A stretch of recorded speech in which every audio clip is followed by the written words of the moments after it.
Bismillahirrahmanirrahim. Rabbi shrah li sadri wa yassir li amri wahlul 'uqdatam min lisani. Allahumma shalli wa sallim ala habibika Mustafa Muhammadin wa ala alihi wa sahbihi asma'in nama ba'du. Yang kita hormati bersama Profesor Dr. Adi Wijaya selaku Rektor Telkom University. Di sini kita ditemani hormati Habib Fikri Assegaf. Ada Bapak Kiki, ada beberapa teman tadi yang sudah disebutkan oleh moderator. Langsung saja sesuai tema bahwa kita akan menjadikan tauhid sebagai sumber inspirasi bangsa atau sumber kekokohan bangsa atau sumber ketahanan NKRI. Perlu dicatat bahwa di antara yang sering disabdakan oleh Rasulullah SAW adalah inna minal bayani la sikhron. Jadi penjelasan atau orasi atau argumentasi atau apa sajalah itu adalah bagian dari sihir. Sihir di sini maknanya itu sesuatu yang kayak hipnotis, tapi di sini dalam konteks positif.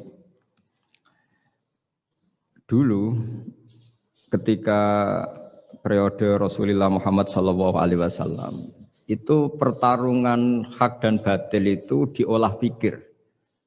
Olah pikir yang diterjemahkan oleh artikulatif atau sistem verbal.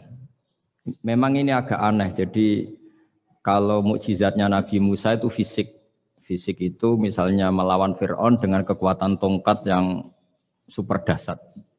Sehingga Laut Merah dipukul sama tongkatnya Fir'aun, kemudian tongkatnya Nabi Musa, kemudian bisa membelah jadi jalan, Fir'aun tenggelam. Begitu juga nabi-nabi yang lain ada kekuatan fisik yang bisa dilihat sebagai mukjizat. Tapi ketika Nabi Muhammad SAW jadi nabi itu pertarungannya itu ke sistem rasional. Dan yang enggak rasional itu dijelaskan dengan satu penjelasan yang seakan-akan rasional. Ini yang agak jelimet. Sehingga ada wala talbisul haqqo bil batil. Jangan menyampur adukkan hak dengan batil. Saya beri beberapa contoh kejadian. Suatu saat itu ada orang kafir datang ke Rasulullah SAW. Kemudian bertanya, ya Muhammad, jika kambing itu mati betul, yang tidak disembelih, bangkel. Itu yang mematikan siapa? Karena Nabi itu orangnya ummi itu lugu, ya yang mematikan Allah. Terus jawabannya si orang kafir tadi, agama kamu itu aneh. Yang dimatikan Allah langsung haram, tapi yang lewat tangan-tangan manusia yang berlumuran dosa halal katanya. Sehingga terus jadi logika yang kok iya ya gitu. Harusnya yang dimatikan Allah langsung kan orisinil gitu. Sehingga orang terus terbelalak, seakan-akan ini hebat. Ya. Dan resikonya Nabi Habib Fikri, resikonya itu enggak boleh fahisan mutafahisan. Corong Jawa Nabi ora oleh cangkem elek, itu resiko. Andai kan Nabi boleh cangkem elek enak, nak halal ya pangan kon. Kalau itu baik ya silahkan makan ya. Tapi masalahnya Nabi tidak boleh seperti itu. Andai kan tidak Nabi kan gampang, ya sudah kalau halal ya silahkan makan. Masalahnya Nabi tidak boleh apa?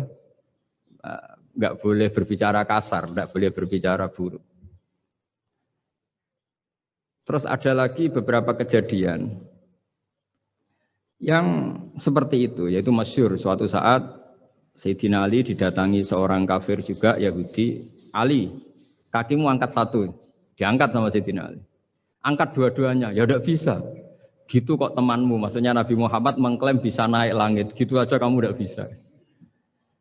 Jadi selalu pakai olah kata. Yang ketiga misalnya Muhammad, kita ini punya urusan banyak, punya problem banyak.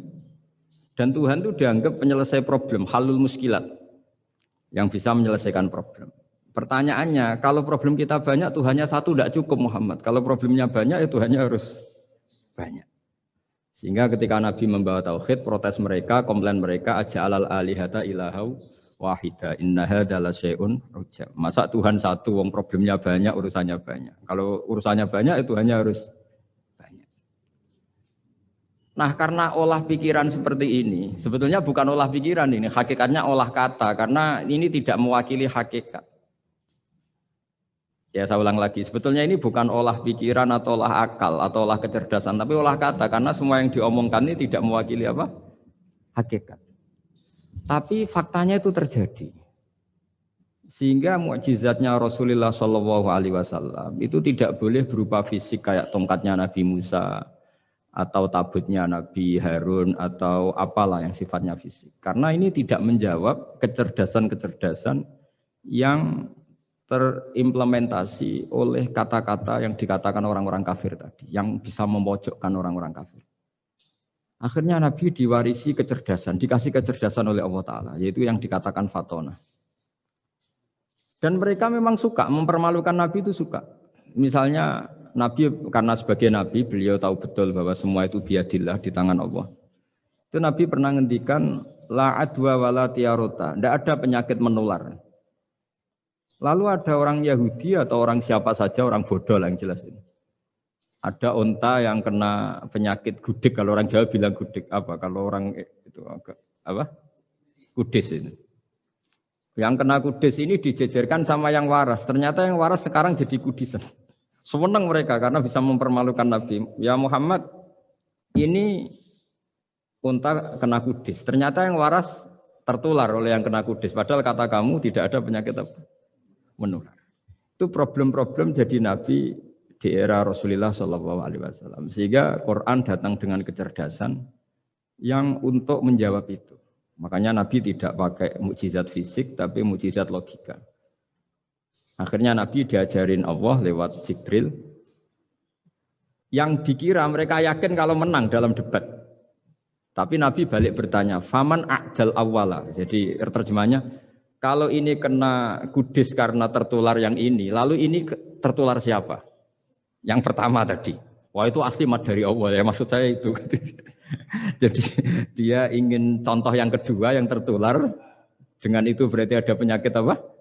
Menular. Tapi Nabi tanyanya, faman a'dal awwala, lalu yang pertama kena kudis itu tertular siapa?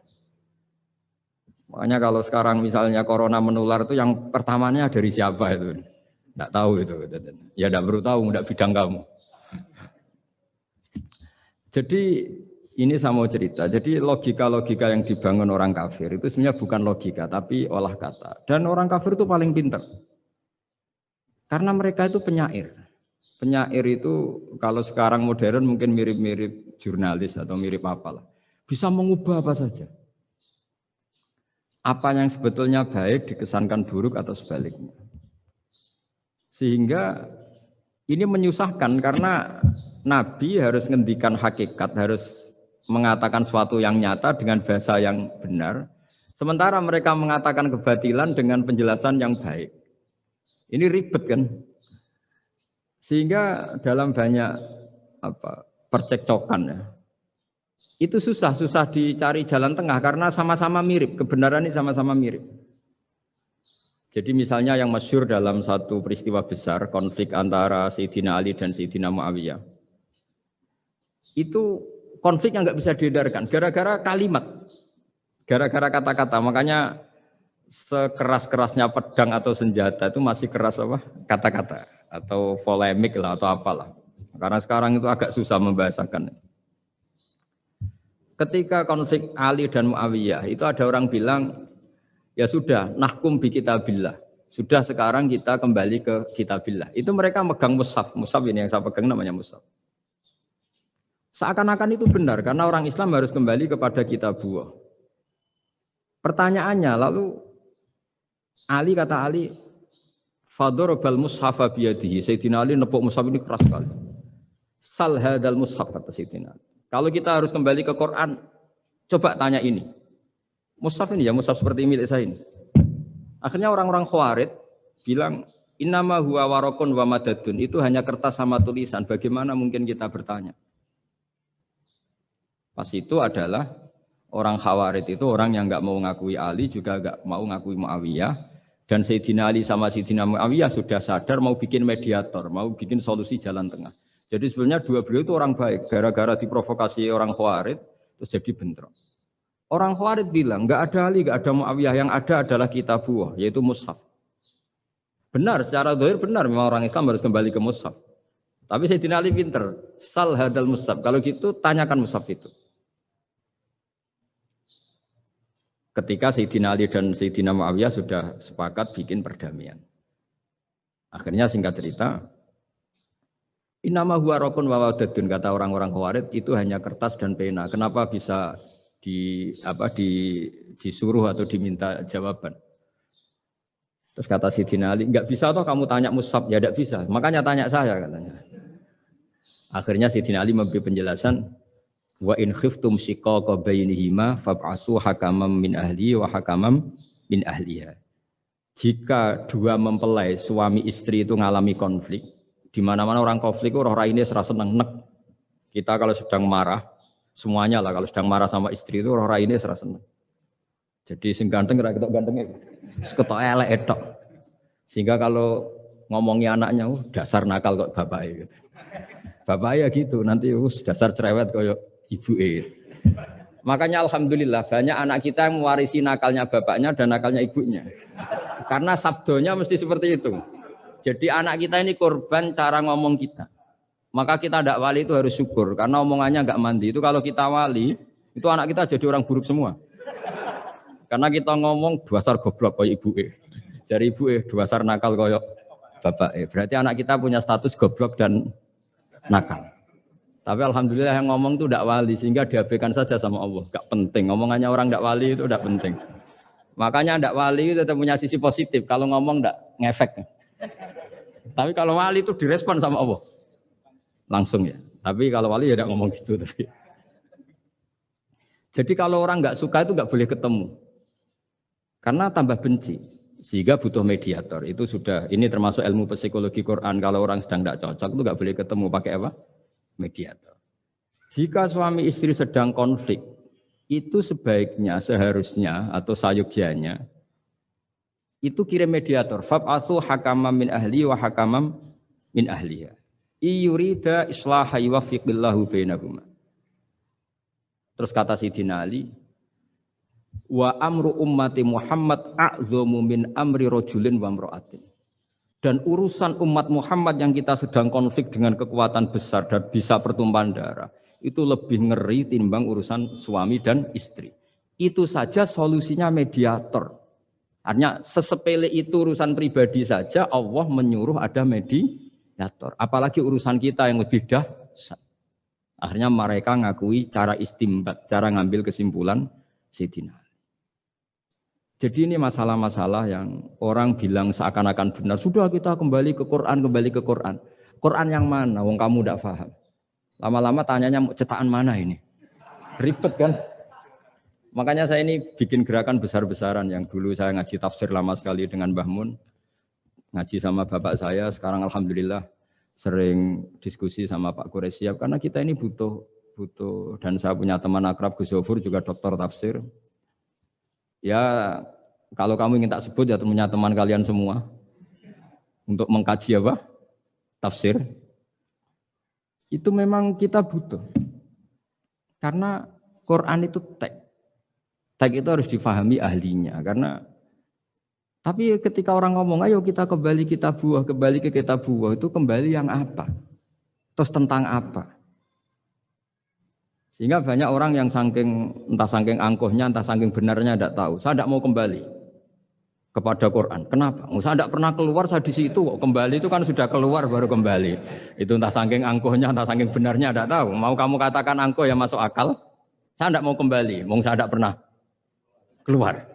Memang saya sudah di situ. Benar mana? Bisa jadi ya sudah ini itu wilayah yang nggak jelas. Tapi bahwa mukjizatnya Nabi itu menerangkan sesuatu yang kayak iya kayak enggak. Karena orang kafir itu pintar mengemas kebatilan sebagai kebenaran. Jadi enak zaman Nabi Musa ngadepi Fir'aun yang karuan salah. Nabi Muhammad itu enggak. ngadepi satu komunitas yang mereka punya jargon yang seakan-akan benar. Misalnya Ka'bah, Ka'bah itu sakral, Baitullah. Orang kafir itu percaya keramatnya Ka'bah, percaya sehingga mereka kalau bikin berhala itu harus dekat Ka'bah, bentuk barokah Ka'bah, gak kurang ajar gimana. Maka berhala-berhala itu paling banyak di dekat Ka'bah karena supaya apa? Dapat barokahnya Ka'bah. Ribet kan?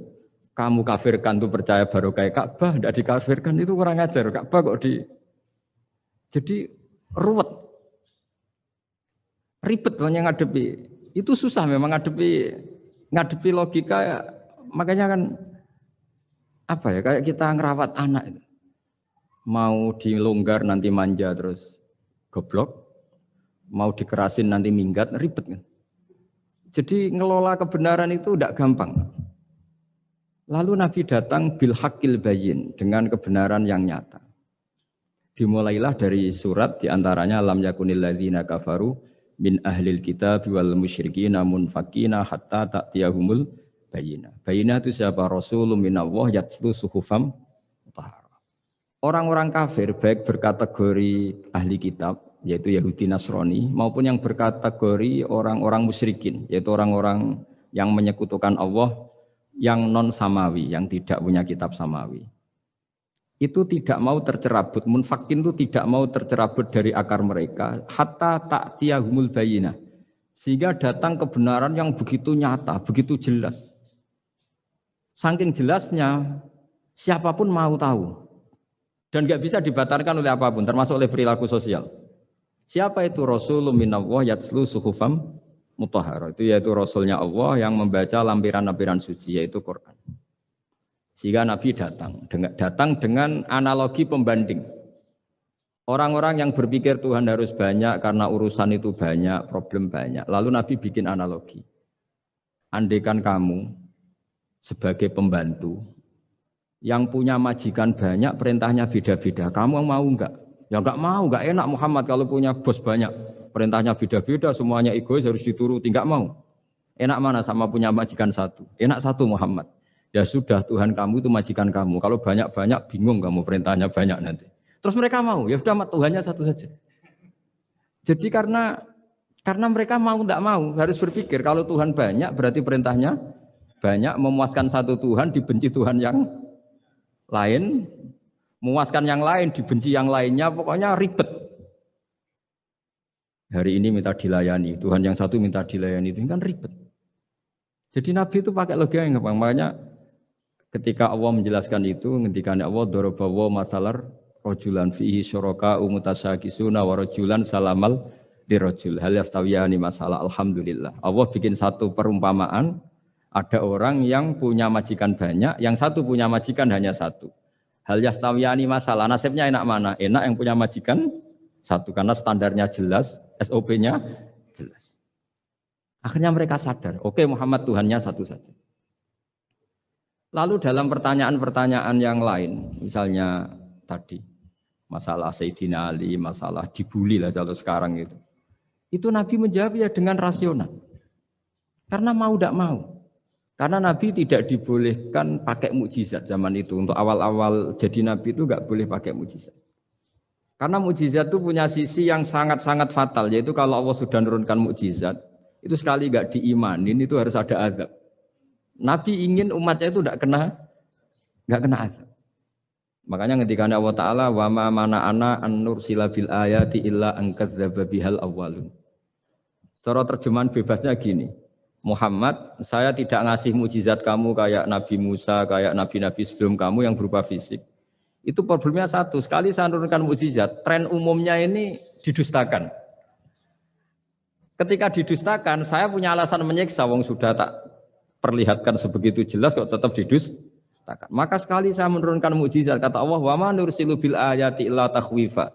Saya memberikan satu ayat itu hanya warning, hanya peringatan bahwa ini akan ada bahaya azab. Jika karena pilihannya itu Nabi milih gak ada mukjizat yang seperti nabi-nabi sebelumnya. Milih mukjizat yang ilmiah, yaitu Al-Quran yang kita warisi sampai sekarang. Alhamdulillah. Karena kata ulama-ulama, nah ini pentingnya penjelasan.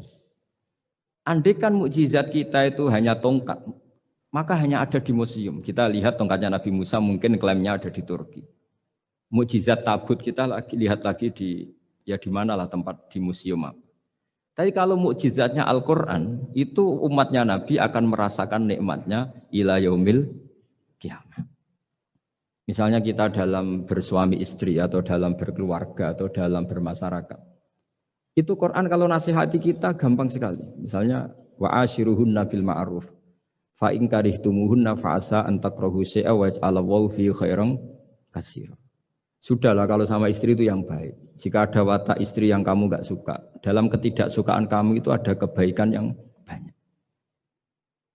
Kamu enggak suka karena kalau istri kamu sering marah, kamu enggak suka. Sukanya yang senyum. Tapi kalau senyum terus sama orang lain juga senyum, ribet kan kamu. Jadi sudah anggap saja ada hikmahnya. Semua itu ada hikmahnya.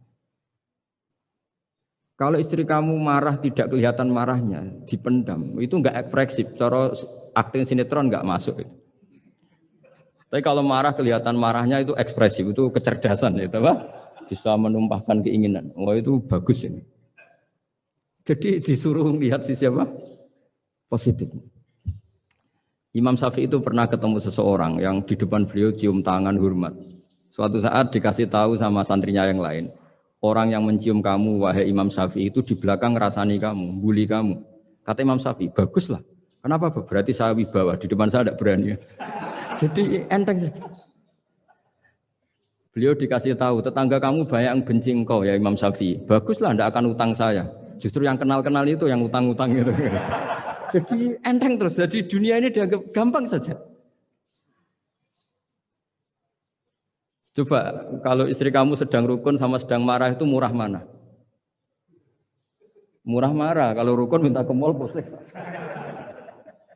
Jadi ulama dulu itu murah mana? Marah sama rukun.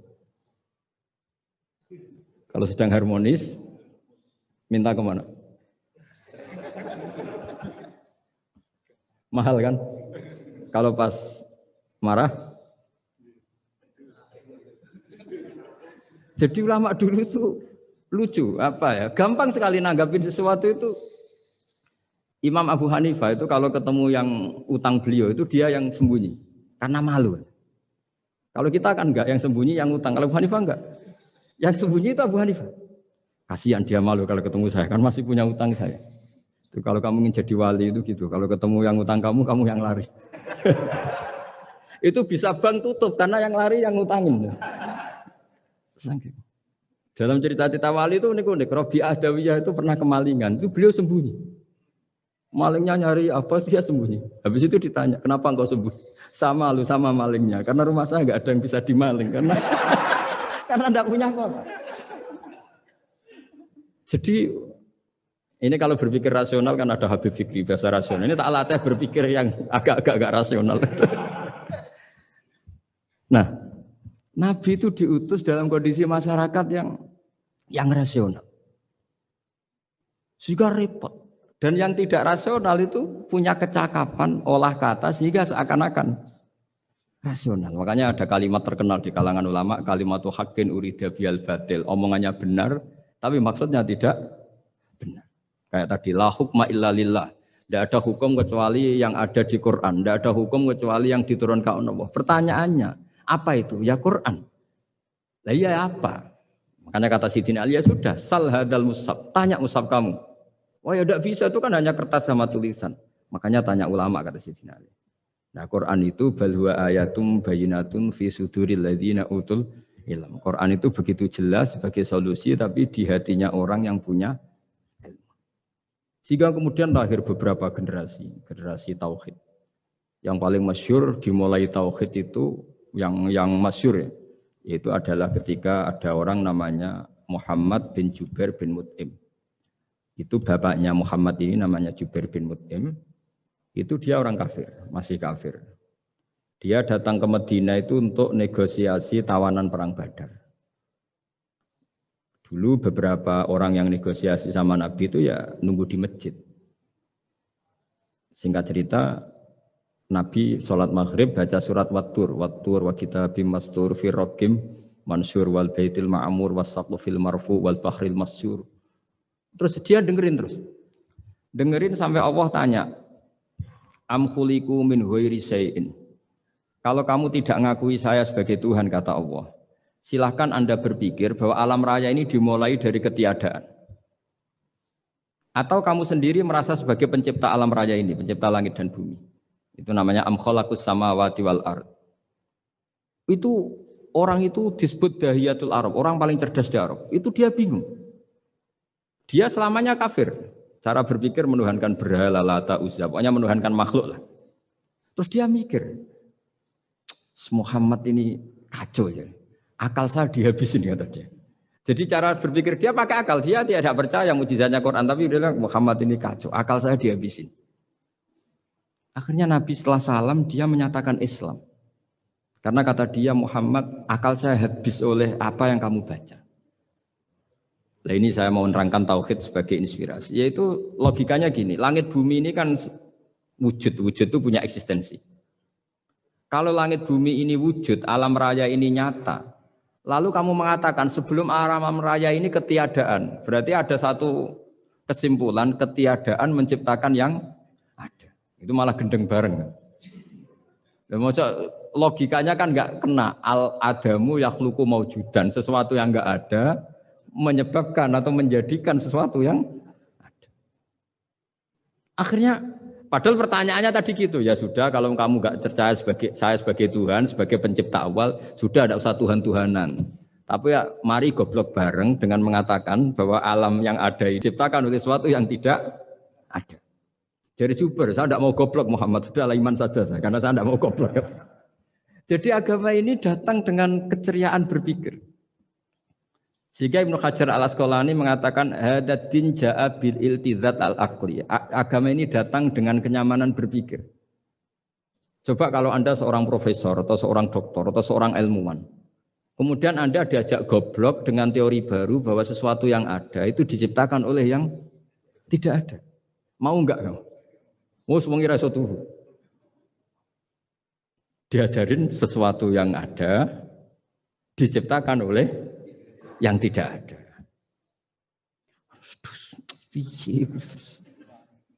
Gak keren lah. Gak boleh ya, sudah. Jadi tauhid itu.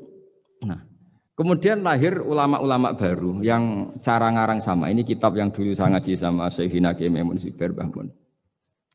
Itu kemudian ulama-ulama baru, kata Yai Mbah Mun itu juga bapak saya sering pesen, orang itu harus tahu zaman. Menerangkan tauhid itu kalau ulama dulu itu dimulai dari kalimat yang mungkin yang ngaji saja bingung. Al-alam mutawwir wa kullu mutawwir hadis la budda mim. Itu sampean dengar mesti anggap jimat itu apa itu doa apa gitu. Doa jalbur rizki apa gitu. Padahal itu logika. Tapi terus ulama-ulama modern itu ngarang seperti ini ada gambar. Ini kitab yang saya dulu ngaji sama Mbak. Itu digambar seperti ini. Maksudnya digambar seperti ini gini, penjelasannya gampang.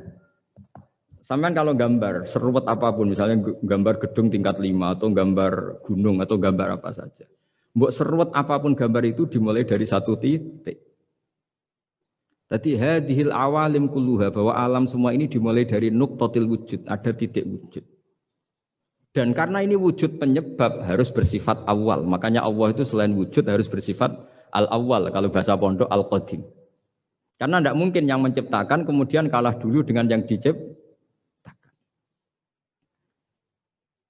Begitu juga Imam Al-Amudi. Imam Al-Amudi itu jadi wali itu karena dia ahli matematika. Sampai muridnya itu iskal. Ini guru saya masuk surga enggak? Kalau ngajar itu senangnya ngajar matematika. Beliau ahli usul fikih, ahli fikih. Tapi senangnya ngajar matematika. Sampai muridnya sanksi ini masuk surga enggak ya? Walhasil dalam cerita keramat beliau, sama ndak usah terus saya tidak percaya, kamu tidak wali, kok tidak percaya gimana? Ribet sekarang gitu, orang kalau nggak nekuni sesuatu terus nggak percaya, ribet. Itu beliau masuk surga itu dijamin dapat surga itu karena ngajar matematika. Tapi di hati beliau hanya satu, matematika adalah satu ilmu yang dimulai dari angka 1. 0, itu tetap dimulai dari 1, nggak bisa. Akhirnya beliau cerita, angka 2 atau 3, nisbatul wahid wal isnaini ila mi'ah wa ila ma la nihayatallah, semuanya sama, nisbatul far'i ilal asli, kata beliau. Mbok angka 2, 3, 1000 sampai 1 miliar, itu perbandingannya dengan angka 1 apa hubungannya? Al-far'i ma'al asli, yaitu angka 23 adalah cabang dari angka 1. Jadi alam raya sebanyak apapun, ada galaksi, ada Mars, ada apa saja, tetap dimulai dari wujud yang 1, yaitu wujudnya Allah Subhanahu wa ta'ala. Jadi beliau menjadikan matematika sebagai alat perangkat untuk tahu tauhid, bahwa alam raya ini dimulai dari al-wujudul wahid, wujud yang 1. Makanya kul huwallahu ahad, Allahus somad, lam yalid walam yulad, dan seterusnya. Nah, makanya ketika orang menyoal hukum adat yang menipu kita, adat itu sunnatullah yang kita lihat. Itu Quran mesti mengembalikan bahwa alladzi yabda'ul khalqa tsumma yu'idu wa huwa ahwanu alaih. Sebagian di surat Yasin diterangkan ansha'aha awwala marrah. Ketika kita lama sekali, namanya manusia itu lahir dari seorang bapak dan ibu, ini lama sekali. Yang namanya telur itu lama sekali lahir dari ayam, keluar dari ayam. Yang namanya pohon besar itu mesti dari biji yang kecil. Karena lama itu terjadi seakan-akan kita ngomong, kita berkeyakinan tahu-tahu ada pohon besar itu muhal. Tahu-tahu ada manusia ini muhal.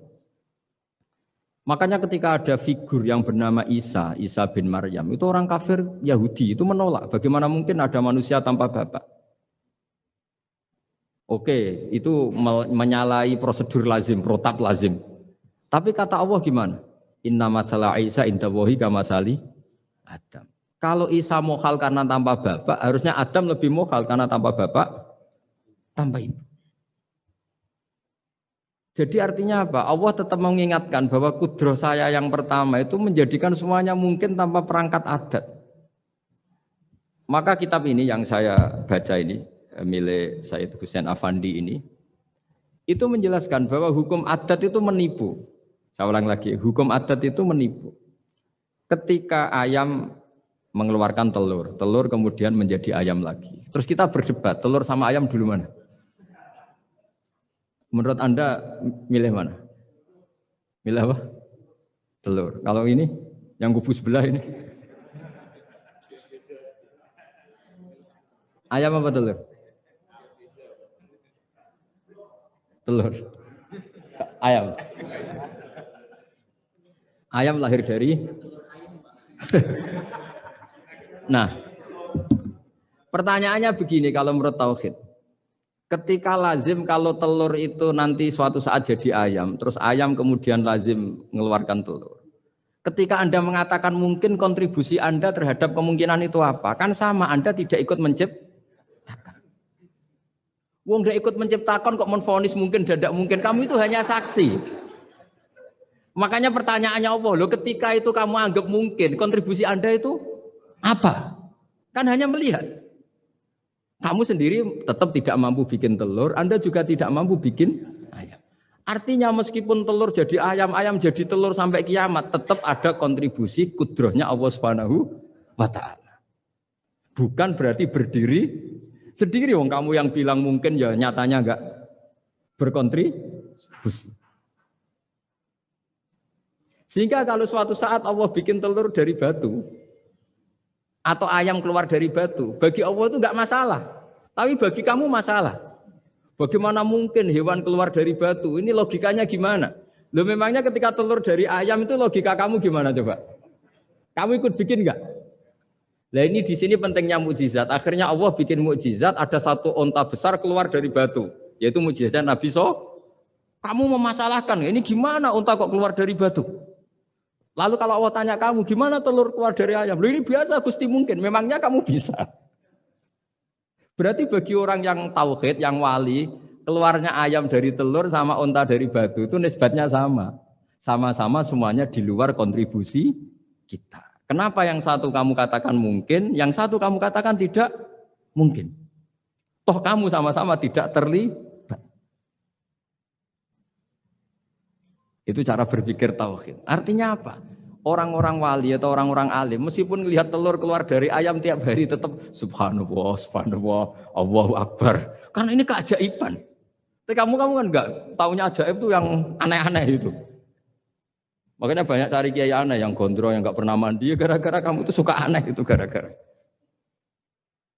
Dong ini ya. Dong itu tahu ya.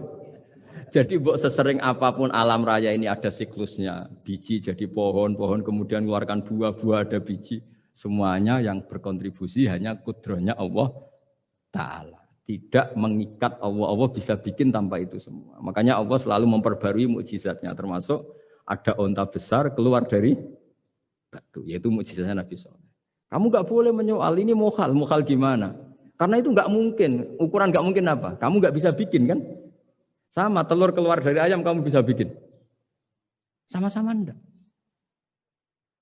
Nah di sini pentingnya ngaji ya. Makanya Allah ngendikan innallaha la yastahyi ayyadriba masalam ma ba'udatan fama fawqa. Allah itu tidak malu bikin contoh nyamuk. Karena nyamuk ini mukjizat yang besar. Sudah hewannya kecil, di situ ada ususnya. Ususnya ada uratnya. Coba kalau kamu bikin nyamuk. Kalau yang santri agak nakal itu ya ada alat kelaminnya, ada uratnya. Coba jenengan bayangkan nyamuk kecil kan? Itu ada uratnya enggak? Ada ususnya ada uratnya. Uratnya ada bakterinya. Pusing kan kamu? Jadi sebetulnya ayat Allah yang dasar itu bukan dinosaurus tapi nyamuk. Bikin uratnya dinosaurus masih gampang, hewannya besar paling uratnya segini. Itu pesan di Juwana bisa lah. Tapi kalau pesen organnya apa? Nyamuk. Perutnya seberapa? Sudah gitu dia di dalamnya ada calon anaknya. Lebih kecil, banyak lagi jumlahnya. Coba.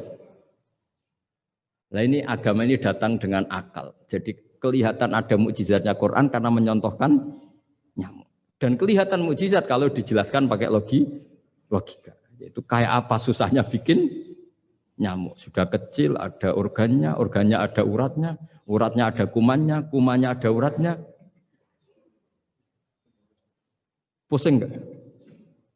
Makanya tidak ada kampus yang siap memaklumatkan diri sanggup bikin nyamuk. Karena ya enggak sanggup tadi. Lah itu mukjizatnya Quran. Jadi agama ini ketika ulama-ulama ja'a bil iltizazil aqli. Agama ini datang dengan kenyamanan berpikir. Makanya kita nanti kalau mau mati itu yang seneng saja. Kita tidak tahu caranya hidup, tahu-tahu lahir, tahu-tahu hidup, tahu-tahu punya hutang, tahu-tahu banyak masalah, tidak tahu kita. Nanti kalau mati juga gitu, nggak ingin mati tahu-tahu mati. Nanti nggak tahu-tahu bangkit. Makanya sudah alaiha nahya wa alaiha namut wa biha nubasu insyaallah taala minal. Makanya kata Sidina Ali kalau ada orang susah hidup, kamu lahir keinginan kamu apa keinginan Allah ya? Keinginan Allah. Kamu mati, misalnya orang frustasi ingin mati ya tidak bisa mati. Kalau Allah tidak menghendaki ya tidak mati. Ya sudah, zaman kita hidup ya tidak bisa mengelola kehidupan ini ya sudah. Kalau mati juga tidak bisa mengelola kematian ini. Makanya terus kita diajarkan inna sholati wa nusuki wa mahyaya wa mamati lillahi rabbil alamin. Berhubung kita tidak tahu ya sudah hidup kita, mati kita semua di tangan Allah. Sudah kita pasrah saja. Nah, jamnya mati aja, serah usah pamit, sudah mati aja, sudah gak ribet. Makanya wali-wali itu ya biasa melihat kematian itu, bukan karena yakin pasti masuk surga ya enggak. Kata wali-wali itu di dunia ya Tuhannya Allah yang ngurusi kita ya Allah, nanti di akhirat ya sama. Itu tauhid ya. Jadi saya ulang lagi ya, jangan terjebak hukum adat. Karena dalam hukum adat itu sebenarnya Anda tidak aktor tapi hanya saksi. Yang namanya telur keluar dari ayam mengeluarkan telur. Tapi sebetulnya ini tidak mengikat. Allah bisa saja bikin hewan dari yang lain. Kayak tadi mengeluarkan untanya Nabi Soleh dari batu yang apa? Besar. Ya wah itu mukhal, bagaimana mungkin? Nah memangnya ayam jadi telur, telur jadi ayam, Anda ikut berkontribusi kan enggak? Andai kan Anda menyaksikan kudrohnya Allah Ta'ala di semua kejadian. Yaitu Allah bisa bikin nyamuk, nyamuk ada organnya ada uratnya. Dengan reputasi seperti ini maka kita akan mensifati Allah innahu ala kulli syai'in qadir, bahwa Allah bisa melakukan apa saja. Wa huwa ala kulli syai'in qadir, diulang-ulang. Sama Indonesia yang sekarang seperti ini, yang kata orang ada yang bilang terbelakang, ada yang bilang tertinggal dari Eropa. Mungkin dalam kudrat Allah untuk bikin Indonesia lebih makmur dari sekarang, bisa mengalahkan negara-negara yang lain. Jadi kalau kamu ingin, tapi Indonesia banyak masalah gini-gini, bagi Allah mudah saja menyelesaikan masalah. Tetap inna dzalika 'ala Allahi yasir. Kita harus optimis bahwa semuanya bagi Allah mudah. Tapi cara berpikir ya tadi, dengan reputasi Allah bisa bikin nyamuk. Nah nyamuk sulitnya di mana ya tadi, sudah kecil, punya organ, organnya punya urat, uratnya punya bakteri, bakterinya punya organnya bakteri, mungkin ada bakteri lagi. Pusing kan? Ya jangan nggak usah dipikir kalau pusing. Ya jadi terus yang terakhir saya mohon kalau baca Quran sebisa kita ada yang diangen-angen. Jadi Allah kalau mendorong kita mengakui eksistensinya Allah, Allah sering ngendikan yang mudah-mudah. Misalnya saya ini yang menciptakan kamu, saya yang menciptakan kamu.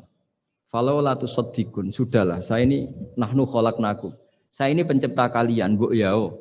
Hubungan kamu itu dengan saya, urusan kamu terdekat itu dengan saya kata Allah, bukan dengan yang lain. Karena saya menciptakan kamu kata Allah. Tapi kita ini aneh, jadi manusia itu aneh. Dengan zat yang menciptakan kita tidak punya urusan, dengan yang tidak terkait dengan kita punya urusan.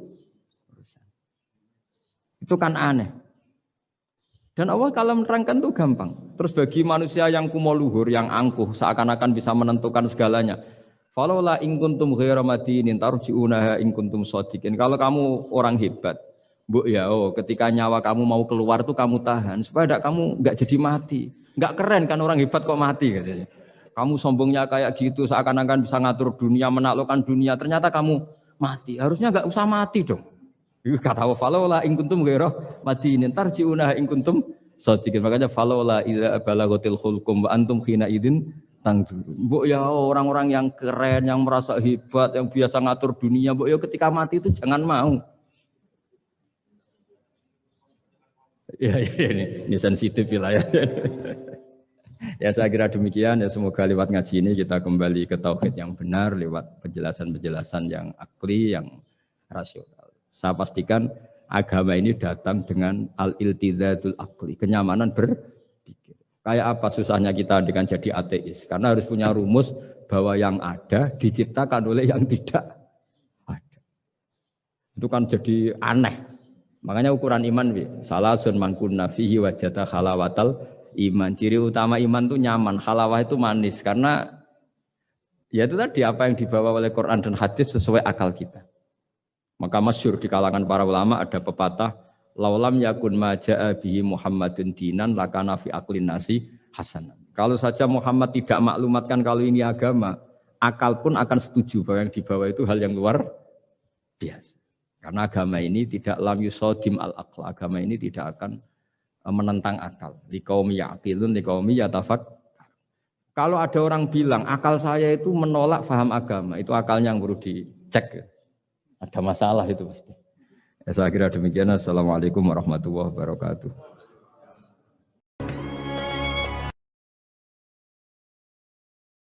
Itu pertarungan hak dan batil itu diolah pikir. Olah pikir yang diterjemahkan oleh artikulatif atau sistem verbal. Memang ini agak aneh. Jadi kalau mukjizatnya Nabi Musa itu fisik. Fisik itu misalnya melawan Fir'aun dengan kekuatan tongkat yang super dahsyat. Sehingga Laut Merah dipukul sama tongkatnya Fir'aun, kemudian tongkatnya Nabi Musa, kemudian bisa membelah jadi jalan, Fir'aun tenggelam.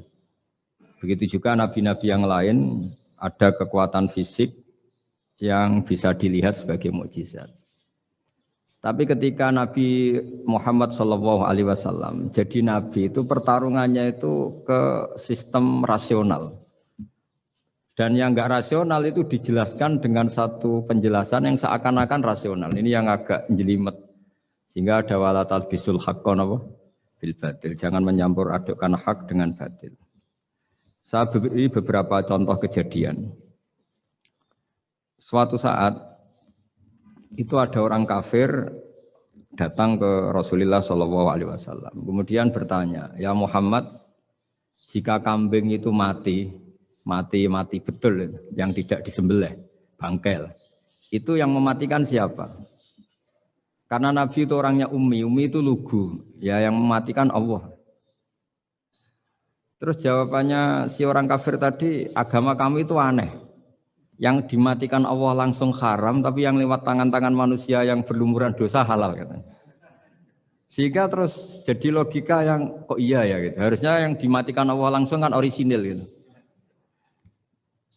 Sehingga orang terus terbelalak, seakan-akan ini hebat gitu. Dan resikonya Nabi Habib Fikri, resikonya itu enggak boleh fahisan mutafahisan. Corong Jawa Nabi ora oleh cangkem elek, itu resiko. Andai kan Nabi boleh cangkem elek enak, nak halal ya pangan kon. Kalau itu baik ya silahkan makan ya. Tapi masalahnya Nabi tidak boleh seperti itu. Andai kan tidak Nabi kan gampang ya sudah kalau halal ya silahkan makan. Masalahnya Nabi tidak boleh apa? Nggak boleh berbicara kasar, tidak boleh berbicara buruk. Terus ada lagi beberapa kejadian yang seperti itu, yaitu masyhur suatu saat Sayyidina Ali didatangi seorang kafir juga Yahudi. Ali, kakimu angkat satu, diangkat sama Sayyidina Ali. Angkat dua-duanya, ya tidak bisa. Gitu kok temanmu, maksudnya Nabi Muhammad mengklaim bisa naik langit, gitu aja kamu tidak bisa. Jadi selalu pakai olah kata. Yang ketiga misalnya Muhammad, kita ini punya urusan banyak, punya problem banyak. Dan Tuhan itu dianggap penyelesai problem, halul muskilat, yang bisa menyelesaikan problem. Pertanyaannya, kalau problem kita banyak, Tuhannya satu tidak cukup Muhammad. Kalau problemnya banyak, ya Tuhannya harus banyak. Sehingga ketika Nabi membawa tauhid, protes mereka, komplain mereka, aja'alal alihata ilahau wahida inna hadza la syai'un ujab. Masa Tuhan satu, wong problemnya banyak, urusannya banyak. Kalau urusannya banyak, itu hanya harus banyak. Nah, karena olah pikiran seperti ini, sebetulnya bukan olah pikiran ini, hakikatnya olah kata, karena ini tidak mewakili hakikat. Ya saya ulang lagi, sebetulnya ini bukan olah pikiran atau olah akal atau olah kecerdasan, tapi olah kata, karena semua yang diomongkan ini tidak mewakili apa? Hakikat. Tapi faktanya itu terjadi. Sehingga mukjizatnya Rasulullah SAW itu tidak boleh berupa fisik kayak tongkatnya Nabi Musa atau tabutnya Nabi Harun atau apalah yang sifatnya fisik. Karena ini tidak menjawab kecerdasan-kecerdasan yang terimplementasi oleh kata-kata yang dikatakan orang-orang kafir tadi, yang bisa memojokkan orang-orang kafir. Akhirnya Nabi diwarisi kecerdasan, dikasih kecerdasan oleh Allah Ta'ala, yaitu yang dikatakan fatona. Dan mereka memang suka, mempermalukan Nabi itu suka. Misalnya Nabi, karena sebagai Nabi, beliau tahu betul bahwa semua itu biadillah, di tangan Allah. Itu Nabi pernah ngendikan, la adwa wala tiarota, tidak ada penyakit menular. Lalu ada orang Yahudi atau orang siapa saja, orang bodoh lah yang jelas ini. Ada unta yang kena penyakit gudik, kalau orang Jawa bilang gudik apa? Kalau orang itu apa? Kudis ini. Yang kena kudis ini dijejerkan sama yang waras. Ternyata yang waras sekarang jadi kudisan. Senang mereka karena bisa mempermalukan Nabi. Ya Muhammad, ini unta kena kudis. Ternyata yang waras tertular oleh yang kena kudis. Padahal kata kamu tidak ada penyakit apa? Menular. Itu problem-problem jadi Nabi di era Rasulullah SAW. Sehingga Quran datang dengan kecerdasan yang untuk menjawab itu. Makanya Nabi tidak pakai mukjizat fisik, tapi mukjizat logika. Akhirnya Nabi diajarin Allah lewat Jibril. Yang dikira mereka yakin kalau menang dalam debat.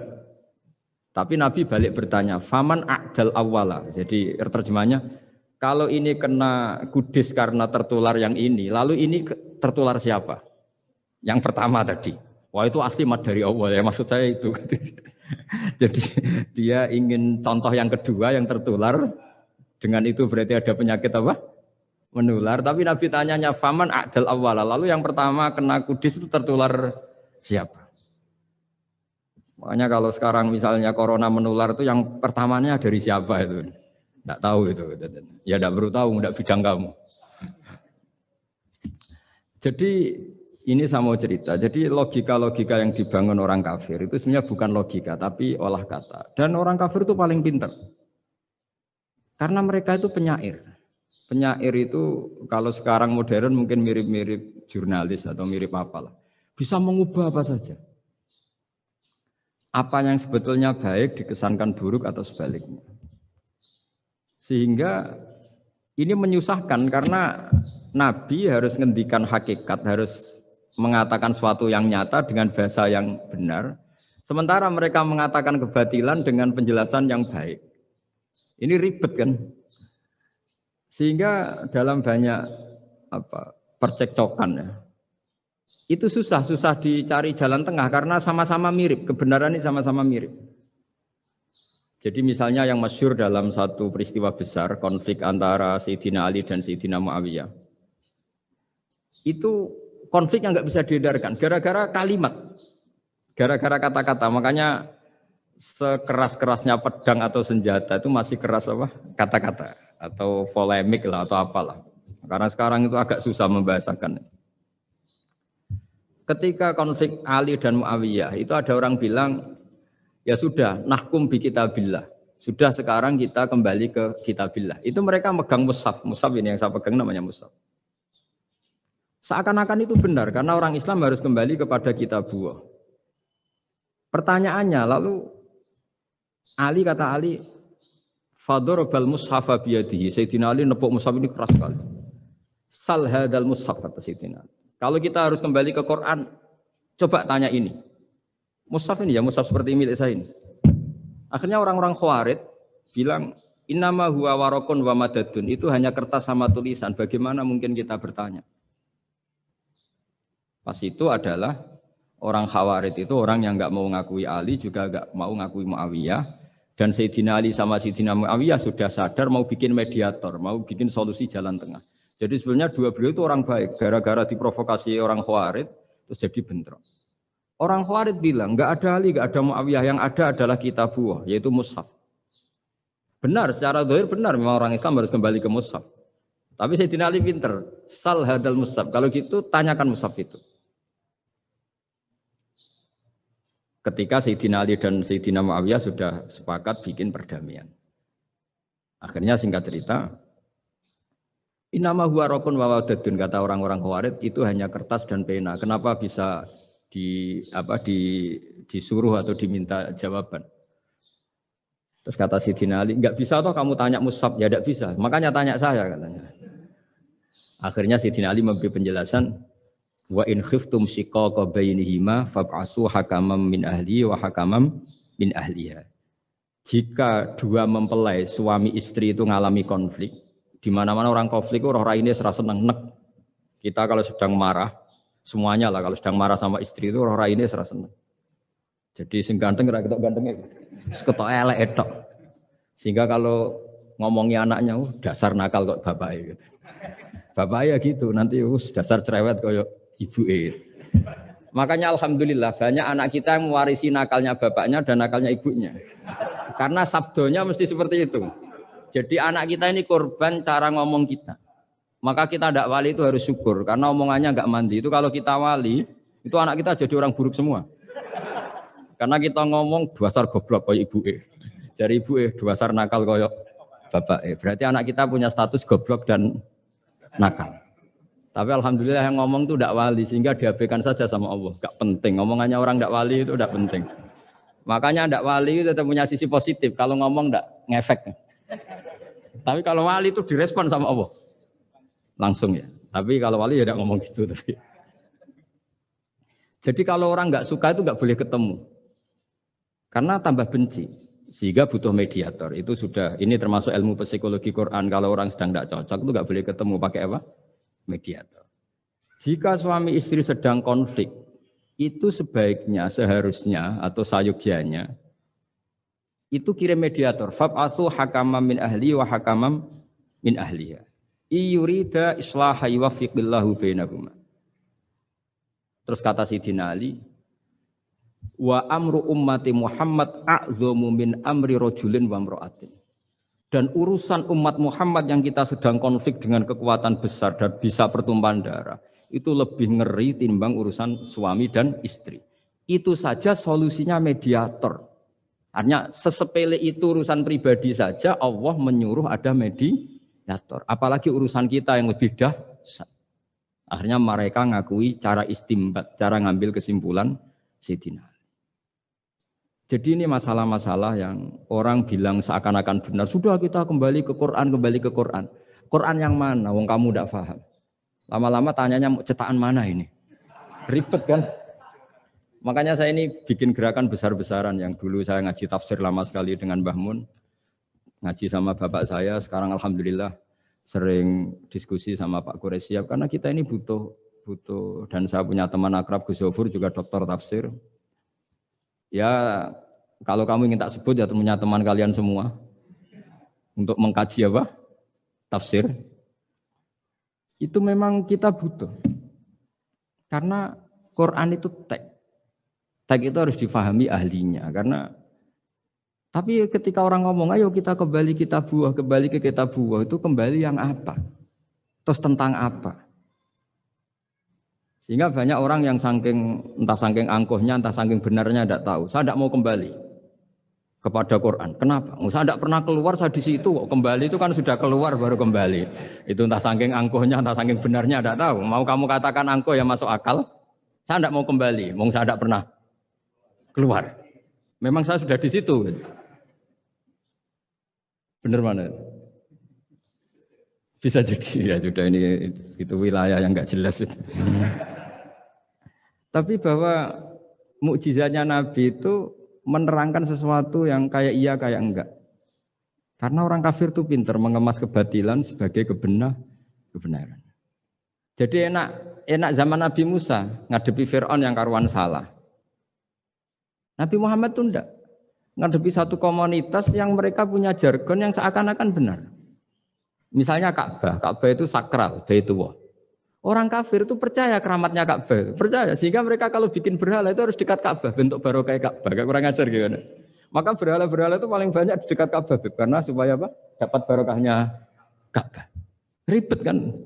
Kamu kafirkan tuh percaya barokah Ka'bah, tidak dikafirkan itu kurang ajar. Ka'bah kok jadi ruwet. Ribet banyak ngadepi. Itu susah memang ngadepi logika ya. Makanya kan apa ya kayak kita ngerawat anak itu. Mau dilonggar nanti manja terus goblok, mau dikerasin nanti minggat, ribet kan. Jadi ngelola kebenaran itu tidak gampang. Lalu Nabi datang bil haqqil bayyin dengan kebenaran yang nyata. Dimulailah dari surat diantaranya lam yakunil ladzina kafaru min ahlil kitab wal musyrikin munfakina hatta ta'tiyahumul bayina. Bayina itu siapa? Rasulun minallah yatlu suhufam mutahharah. Orang-orang kafir baik berkategori ahli kitab yaitu Yahudi Nasrani maupun yang berkategori orang-orang musyrikin yaitu orang-orang yang menyekutukan Allah yang non samawi, yang tidak punya kitab samawi. Itu tidak mau tercerabut, munfakin itu tidak mau tercerabut dari akar mereka hatta ta'tiyahumul bayina. Sehingga datang kebenaran yang begitu nyata, begitu jelas. Saking jelasnya, siapapun mau tahu. Dan nggak bisa dibatalkan oleh apapun, termasuk oleh perilaku sosial. Siapa itu Rasulun minallah yatlu suhufam mutahharah. Itu yaitu Rasulnya Allah yang membaca lampiran-lampiran suci, yaitu Quran. Sehingga Nabi datang dengan analogi pembanding. Orang-orang yang berpikir Tuhan harus banyak karena urusan itu banyak, problem banyak. Lalu Nabi bikin analogi.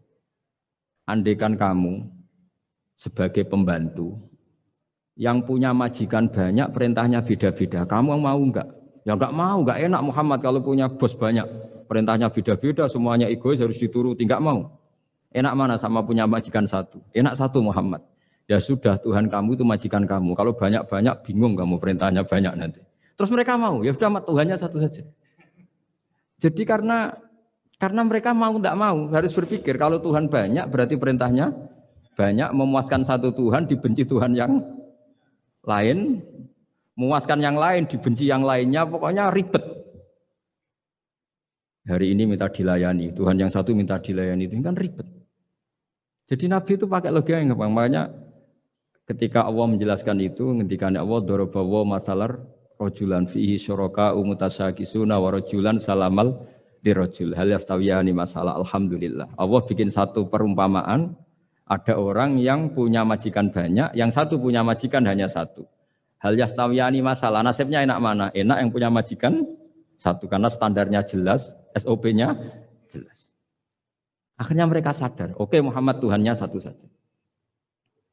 Lalu dalam pertanyaan-pertanyaan yang lain, misalnya tadi, masalah Sayyidina Ali, masalah dibully lah kalau sekarang itu Nabi menjawab ya dengan rasional. Karena mau tidak mau. Karena Nabi tidak dibolehkan pakai mukjizat zaman itu. Untuk awal-awal jadi Nabi itu nggak boleh pakai mukjizat. Karena mukjizat itu punya sisi yang sangat-sangat fatal, yaitu kalau Allah sudah menurunkan mukjizat, itu sekali nggak diimanin itu harus ingin umatnya itu nggak kena azab. Makanya ketika Allah Ta'ala wa ma mana ana an nursila bil ayati illa an kadzdzaba bihal awwalun. Cara terjemahan bebasnya gini. Muhammad, saya tidak ngasih mukjizat kamu kayak Nabi Musa, kayak nabi-nabi sebelum kamu yang berupa fisik. Itu problemnya satu, sekali saya menurunkan mukjizat, tren umumnya ini didustakan. Ketika didustakan, saya punya alasan menyiksa, wong sudah tak perlihatkan sebegitu jelas kok tetap didustakan. Maka sekali saya menurunkan mukjizat, kata Allah, wa ma nursilu bil ayati illa takhwifa. Saya memberikan satu ayat itu hanya warning, hanya peringatan bahwa ini akan ada bahaya azab. Sehingga karena pilihannya itu Nabi milih gak ada mukjizat yang seperti nabi-nabi sebelumnya. Milih mukjizat yang ilmiah, yaitu Al-Quran yang kita warisi sampai sekarang. Alhamdulillah. Karena kata ulama-ulama, nah ini pentingnya penjelasan. Andaikan mukjizat kita itu hanya tongkat, maka hanya ada di museum. Kita lihat tongkatnya Nabi Musa mungkin klaimnya ada di Turki. Mukjizat tabut kita lihat lagi di mana lah tempat di museum apa. Tapi kalau mukjizatnya Al-Quran, itu umatnya Nabi akan merasakan nikmatnya ila yaumil kiamat. Misalnya kita dalam bersuami istri atau dalam berkeluarga atau dalam bermasyarakat. Itu Quran kalau nasihati kita gampang sekali. Misalnya wa ashiruhunna bil ma'ruf fa in karihtumuhunna fa asa an takrahu syai'a wa ja'alallahu fi khairan katsira. Sudahlah kalau sama istri itu yang baik. Jika ada watak istri yang kamu enggak suka, dalam ketidaksukaan kamu itu ada kebaikan yang banyak. Kamu enggak suka karena kalau istri kamu sering marah, kamu enggak suka. Sukanya yang senyum. Tapi kalau senyum terus sama orang lain juga senyum, ribet kan kamu. Jadi sudah anggap saja ada hikmahnya. Semua itu ada hikmahnya. Kalau istri kamu marah tidak kelihatan marahnya, dipendam, itu enggak ekspresif. Cara akting sinetron enggak masuk itu. Tapi kalau marah kelihatan marahnya itu ekspresif, itu kecerdasan ya, Pak. Bisa menumpahkan keinginan. Wah itu bagus ini. Jadi disuruh lihat sisi apa? Positif. Imam Syafi'i itu pernah ketemu seseorang yang di depan beliau cium tangan hormat. Suatu saat dikasih tahu sama santrinya yang lain, orang yang mencium kamu wahai Imam Syafi'i itu di belakang ngerasani kamu, bully kamu. Kata Imam Syafi'i, baguslah. Kenapa? Berarti saya wibawa, di depan saya tidak berani. Jadi enteng saja. Beliau dikasih tahu, tetangga kamu banyak yang benci engkau ya Imam Syafi'i. Baguslah, tidak akan utang saya. Justru yang kenal-kenal itu yang utang-utang itu. Jadi enteng terus. Jadi dunia ini dianggap gampang saja. Coba kalau istri kamu sedang rukun sama sedang marah itu murah mana? Murah marah. Kalau rukun minta ke mall pusing. Jadi ulama dulu itu murah mana? Marah sama rukun. Kalau sedang harmonis, minta kemana? Mahal kan? Kalau pas marah? Jadi ulama dulu itu lucu, apa ya? Gampang sekali nanggapin sesuatu itu. Imam Abu Hanifah itu kalau ketemu yang utang beliau itu dia yang sembunyi. Karena malu. Kalau kita kan enggak, yang sembunyi yang utang. Kalau Abu Hanifah enggak. Yang sembunyi itu Abu Hanifah. Kasihan dia malu kalau ketemu saya, kan masih punya utang saya. Itu kalau kamu ingin jadi wali itu gitu. Kalau ketemu yang utang kamu yang lari. Itu bisa bank tutup karena yang lari yang utangin. Dalam cerita-cerita wali itu unik-unik. Rabi'ah Adawiyah itu pernah kemalingan. Itu beliau sembunyi. Malingnya nyari apa, dia sembunyi. Habis itu ditanya, kenapa engkau sembunyi? Sama lu, sama malingnya. Karena rumah saya nggak ada yang bisa dimaling. Karena enggak punya apa-apa. Jadi, ini kalau berpikir rasional kan ada Habib Fikri, bahasa rasional. Ini tak latih berpikir yang agak-agak rasional. Nah, Nabi itu diutus dalam kondisi masyarakat yang rasional. Sehingga repot. Dan yang tidak rasional itu punya kecakapan olah kata sehingga seakan-akan rasional. Makanya ada kalimat terkenal di kalangan ulama, kalimatu haqqin urida bihal batil. Omongannya benar, tapi maksudnya tidak benar. Kayak tadi la hukma illa lillah. Tidak ada hukum kecuali yang ada di Quran. Tidak ada hukum kecuali yang diturunkan Allah. Pertanyaannya, apa itu? Ya Quran. Lah iya apa? Makanya kata Sidina Ali, ya sudah, sal hadal mushaf. Tanya mushaf kamu. Wah ya tidak bisa, itu kan hanya kertas sama tulisan. Makanya tanya ulama, kata Sidina Ali. Nah Quran itu bal huwa ayatum bayinatun fi suduril ladzina utul ilm. Quran itu begitu jelas sebagai solusi, tapi di hatinya orang yang punya. Sehingga kemudian lahir beberapa generasi tauhid. Yang paling masyhur dimulai tauhid itu yang masyhur ya, yaitu adalah ketika ada orang namanya Muhammad bin Jubair bin Mut'im. Itu bapaknya Muhammad ini namanya Jubair bin Mut'im. Itu dia orang kafir, masih kafir. Dia datang ke Madinah itu untuk negosiasi tawanan perang Badar. Dulu beberapa orang yang negosiasi sama Nabi itu ya nunggu di masjid. Singkat cerita, Nabi sholat maghrib baca surat Wattur wa kitabim mastur fi raqim mansur wal baitil ma'mur was-saqfu fil marfu wal bahril masyur. Terus dia dengerin sampai Allah tanya, am khuliqu min ghairi syai'in. Kalau kamu tidak ngakui saya sebagai Tuhan, kata Allah, silahkan Anda berpikir bahwa alam raya ini dimulai dari ketiadaan. Atau kamu sendiri merasa sebagai pencipta alam raya ini, pencipta langit dan bumi. Itu namanya am khalaqus samawati wal ard. Itu orang itu disebut dahiyatul Arab, orang paling cerdas di Arab. Itu dia bingung. Dia selamanya kafir. Cara berpikir menuhankan berhala, Lata, Uzza, pokoknya menuhankan makhluk lah. Terus dia mikir, Muhammad ini kacau ya. Akal saya dihabisin, kata dia. Jadi cara berpikir dia pakai akal. Dia tidak percaya mukjizatnya Quran, tapi dia bilang Muhammad ini kacau. Akal saya dihabisin. Akhirnya Nabi setelah salam dia menyatakan Islam. Karena kata dia Muhammad, akal saya habis oleh apa yang kamu baca. Nah ini saya mau menerangkan tauhid sebagai inspirasi. Yaitu logikanya gini, langit bumi ini kan wujud itu punya eksistensi. Kalau langit bumi ini wujud, alam raya ini nyata, lalu kamu mengatakan sebelum alam raya ini ketiadaan, berarti ada satu kesimpulan ketiadaan menciptakan yang ada. Itu malah gendeng bareng. Logikanya kan nggak kena. Al-adamu yakhluqu maujudan, sesuatu yang nggak ada menyebabkan atau menjadikan sesuatu yang ada. Akhirnya, padahal pertanyaannya tadi gitu, ya sudah kalau kamu nggak percaya saya sebagai Tuhan, sebagai pencipta awal, sudah ada usah Tuhan-Tuhanan. Tapi ya mari goblok bareng dengan mengatakan bahwa alam yang ada ini diciptakan oleh sesuatu yang tidak ada. Jadi Jubair, saya tidak mau goblok Muhammad, sudah iman saja saya, karena saya tidak mau goblok. Jadi agama ini datang dengan keceriaan berpikir. Sehingga Ibnu Hajar al-Asqalani mengatakan hadatin ja'a bil iltizat al-aqli. Agama ini datang dengan kenyamanan berpikir. Coba kalau Anda seorang profesor atau seorang doktor atau seorang ilmuwan, kemudian Anda diajak goblok dengan teori baru bahwa sesuatu yang ada itu diciptakan oleh yang tidak ada. Mau enggak kamu? Mau semua ngira sesuatu. Diajarin sesuatu yang ada diciptakan oleh yang tidak ada.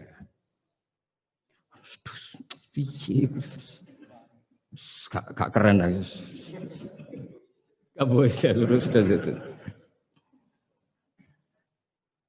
Jadi tauhid itu. Nah, kemudian lahir ulama-ulama baru yang cara ngarang sama. Ini kitab yang dulu saya ngaji sama Syekhina Kiai Maimun Zubair Mbah Mun. Itu kemudian ulama-ulama baru, kata Yai Mbah Mun itu juga bapak saya sering pesen, orang itu harus tahu zaman. Menerangkan tauhid itu kalau ulama dulu itu dimulai dari kalimat yang mungkin yang ngaji saja bingung. Al-alam mutaghayyir wa kullu mutaghayyir hadis la budda mim. Itu sampean dengar mesti anggap jimat itu apa itu? Itu doa apa gitu. Doa jalbu rizki apa gitu. Padahal itu logika. Tapi terus ulama-ulama modern itu ngarang seperti ini ada gambar. Ini kitab yang saya dulu ngaji sama Mbak, itu digambar seperti ini. Maksudnya digambar seperti ini gini, penjelasannya gampang. Sampean kalau gambar seruat apapun, misalnya gambar gedung tingkat 5 atau gambar gunung atau gambar apa saja. Mbok seruat apapun gambar itu dimulai dari satu titik. Tadi hadhil awalim kulluha, bahwa alam semua ini dimulai dari nuqtatil wujud, ada titik wujud. Dan karena ini wujud penyebab harus bersifat awal. Makanya Allah itu selain wujud harus bersifat al-awwal, kalau bahasa pondok al-qadim. Karena tidak mungkin yang menciptakan kemudian kalah dulu dengan yang diciptakan. Begitu juga Imam Al-Amudi. Imam Al-Amudi itu jadi wali itu karena dia ahli matematika. Sampai muridnya itu eskal, ini guru saya masuk surga enggak? Kalau ngajar itu senangnya ngajar matematika. Beliau ahli usul fikih, ahli fikih, tapi senangnya ngajar matematika. Sampai muridnya sanksi, ini masuk surga enggak? Walhasil dalam cerita keramat beliau, sama ndak usah tuh saya ndak percaya, kamu ndak wali, kok ndak percaya gimana? Ribet sekarang gitu, orang kalau nggak nekuni sesuatu terus nggak percaya, ribet.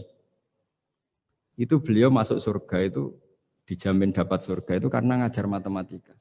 Tapi di hati beliau hanya satu.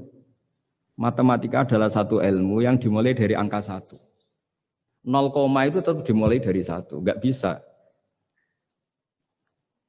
Akhirnya beliau cerita.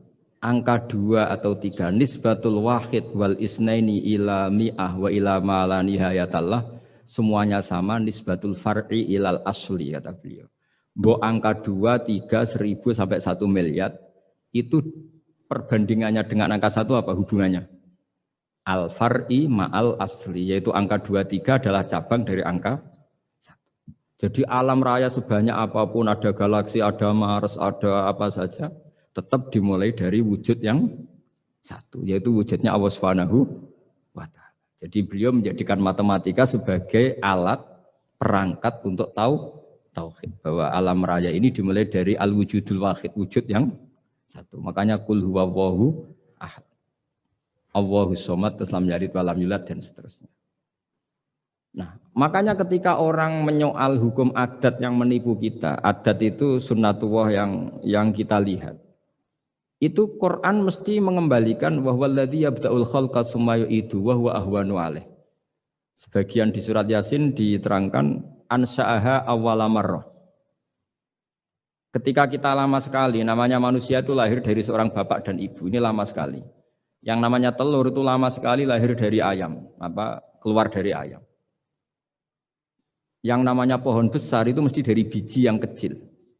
Karena lama itu terjadi, seakan-akan kita ngomong, kita berkeyakinan, tahu-tahu ada pohon besar itu muhal. Tahu-tahu ada manusia ini muhal. Makanya ketika ada figur yang bernama Isa bin Maryam, itu orang kafir Yahudi, itu menolak. Bagaimana mungkin ada manusia tanpa bapak? Oke, itu menyalahi prosedur lazim, protap lazim. Tapi kata Allah gimana? Inna masalah Isa indawahi kamasali Adam. Kalau Isa mohal karena tanpa bapak, harusnya Adam lebih mohal karena tanpa bapak, tanpa ibu.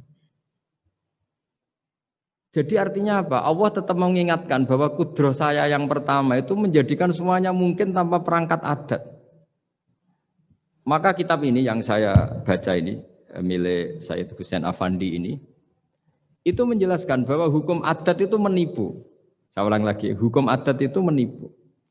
Ketika ayam mengeluarkan telur, telur kemudian menjadi ayam lagi. Terus kita berdebat, telur sama ayam dulu mana? Menurut Anda milih mana? Milih apa? Telur. Kalau ini yang kubu sebelah ini. Ayam apa telur? Telur. Ayam. Ayam lahir dari. Nah, pertanyaannya begini kalau menurut tauhid.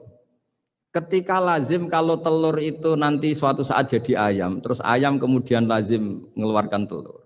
Ketika Anda mengatakan mungkin kontribusi Anda terhadap kemungkinan itu apa? Kan sama, Anda tidak ikut menciptakan. Wong tidak ikut menciptakan kok menvonis mungkin dan tidak mungkin. Kamu itu hanya saksi. Makanya pertanyaannya Allah, loh ketika itu kamu anggap mungkin, kontribusi Anda itu apa? Kan hanya melihat. Kamu sendiri tetap tidak mampu bikin telur, Anda juga tidak mampu bikin ayam.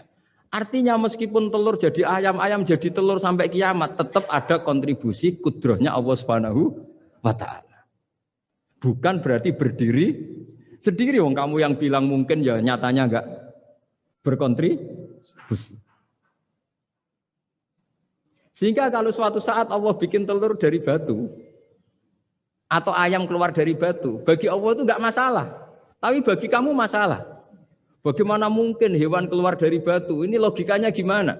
Loh memangnya ketika telur dari ayam itu logika kamu gimana coba? Kamu ikut bikin enggak? Nah ini di sini pentingnya mukjizat. Akhirnya Allah bikin mukjizat, ada satu onta besar keluar dari batu, yaitu mukjizat Nabi So. Kamu memasalahkan, ini gimana onta kok keluar dari batu? Lalu kalau Allah tanya kamu, gimana telur keluar dari ayam? Loh ini biasa Gusti mungkin, memangnya kamu bisa. Berarti bagi orang yang tauhid, yang wali, keluarnya ayam dari telur sama onta dari batu itu nisbatnya sama. Sama-sama semuanya di luar kontribusi kita. Kenapa yang satu kamu katakan mungkin, yang satu kamu katakan tidak mungkin?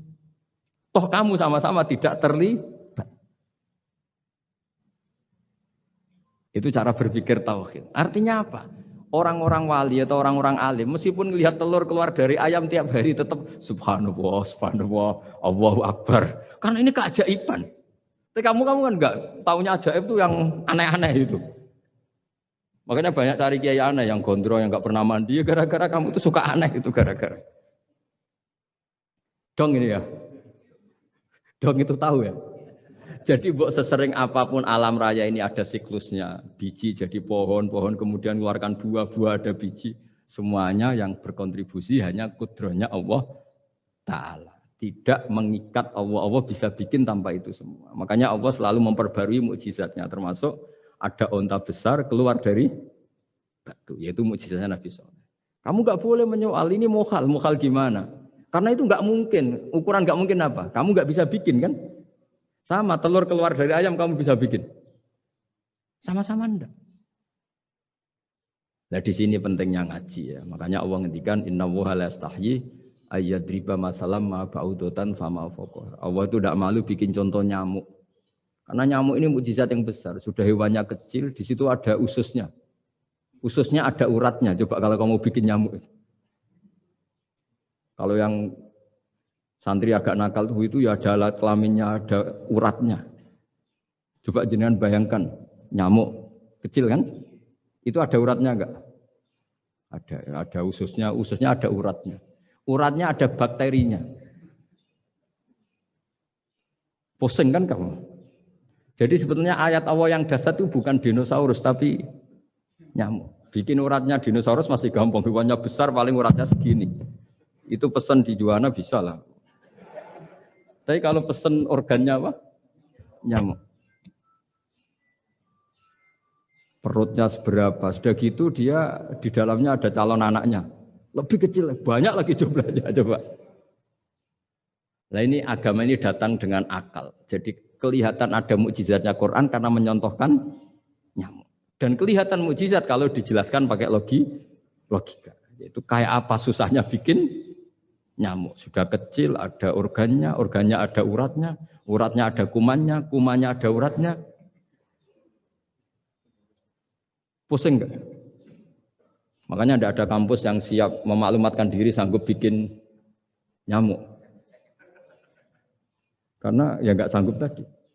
Lah itu mukjizatnya Quran. Jadi agama ini ketika ulama-ulama ja'a bil iltizazil aqli. Agama ini datang dengan kenyamanan berpikir. Makanya kita nanti kalau mau mati itu yang seneng saja. Kita tidak tahu caranya hidup, tahu-tahu lahir, tahu-tahu hidup, tahu-tahu punya hutang, tahu-tahu banyak masalah, tidak tahu kita.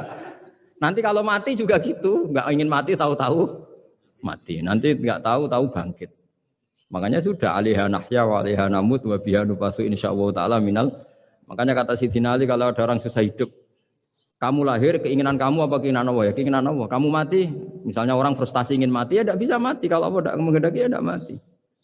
Ya sudah, zaman kita hidup ya tidak bisa mengelola kehidupan ini ya sudah. Kalau mati juga tidak bisa mengelola kematian ini. Makanya terus kita diajarkan inna sholati wa nusuki wa mahyaya wa mamati lillahi rabbil alamin. Berhubung kita tidak tahu ya sudah hidup kita, mati kita semua di tangan Allah. Sudah kita pasrah saja. Nah, jamnya mati aja, serah usah pamit, sudah mati aja, sudah gak ribet. Makanya wali-wali itu ya biasa ngelihat kematian itu, bukan karena yakin pasti masuk surga ya enggak. Kata wali-wali itu di dunia itu hanya Allah yang ngurusi kita ya Allah, nanti di akhirat ya sama. Itu tauhid ya. Jadi saya ulang lagi ya, jangan terjebak hukum adat. Karena dalam hukum adat itu sebenarnya Anda tidak aktor tapi hanya saksi. Yang namanya telur keluar dari ayam, ayam mengeluarkan telur.